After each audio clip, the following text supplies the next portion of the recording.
Astronomers have discovered evidence of the first light from some of the first stars among the farthest and oldest physical objects in the universe.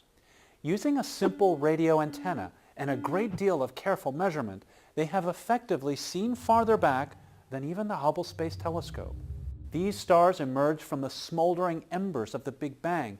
They lit the sky for the first time, and the early cosmos began to transform from an era of pitch black emptiness, astronomers call the Dark Ages, into the brilliant menagerie of galaxies, stars, and planets that we now recognize. Their discovery was not done with a huge complex observatory, but with this, an antenna not much larger than a tabletop. More than 12 years ago, a small team of investigators, including Alan Rogers and Judd Bowman, a graduate student at the time, realized that such an antenna, coupled with an exquisitely sensitive receiver, could probe the early universe. As a postdoc, Judd proposed to the National Science Foundation to build this experiment. The foundation took a risk on this innovative idea. For Alan, here was a challenge that would test his experience making sensitive radio wave measurements against a signal that some experts thought would be impossible, too faint to find. Alan disagreed. He thought it could be done.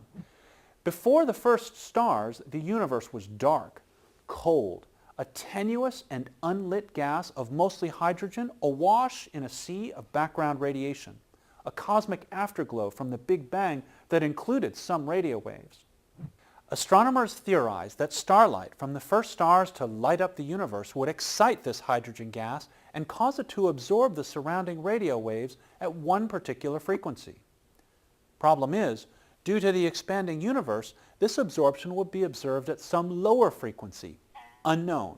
Finding that frequency, finding the absorption that comes when the first stars turn on, would be like listening to every station on your car stereo at once and being able to tell that your favorite one is missing. Alan and Judd realized that a small team armed with their single antenna and sensitive receiver might be enough to detect the signal not from a particular direction, but averaged over the whole sky. They would need to set up in a remote place, far from radio interference. So they traveled to the desert of Australia to deploy their antenna and listen to the sky. But even in such a pristine location, this signal is fantastically faint. Our galaxy alone is booming with radio wave noise 10,000 times louder than any faint whisper from the distant universe.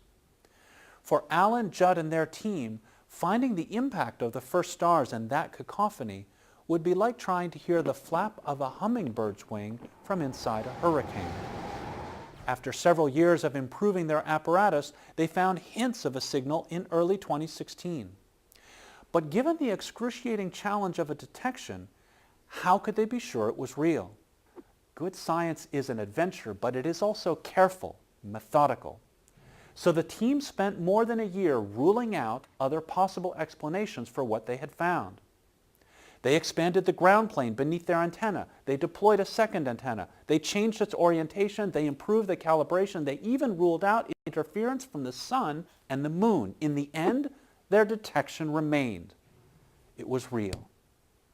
With this new discovery to guide them, large research collaborations will hunt for and study variations in the hydrogen signal and map the early universe in minute detail.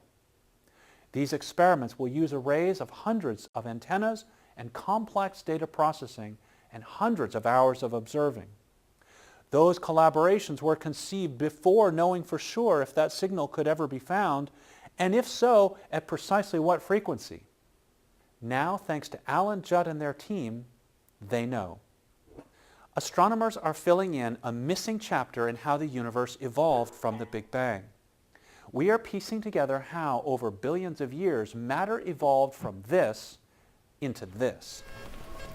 In a surprise twist to the story, the signal this team has found is twice as large as models predicted, meaning that absorbing gas in the early universe was colder than we thought possible. Could dark matter provide an explanation? Maybe. Either way, with this discovery, now we know when the universe emerged from the Dark Ages into cosmic dawn.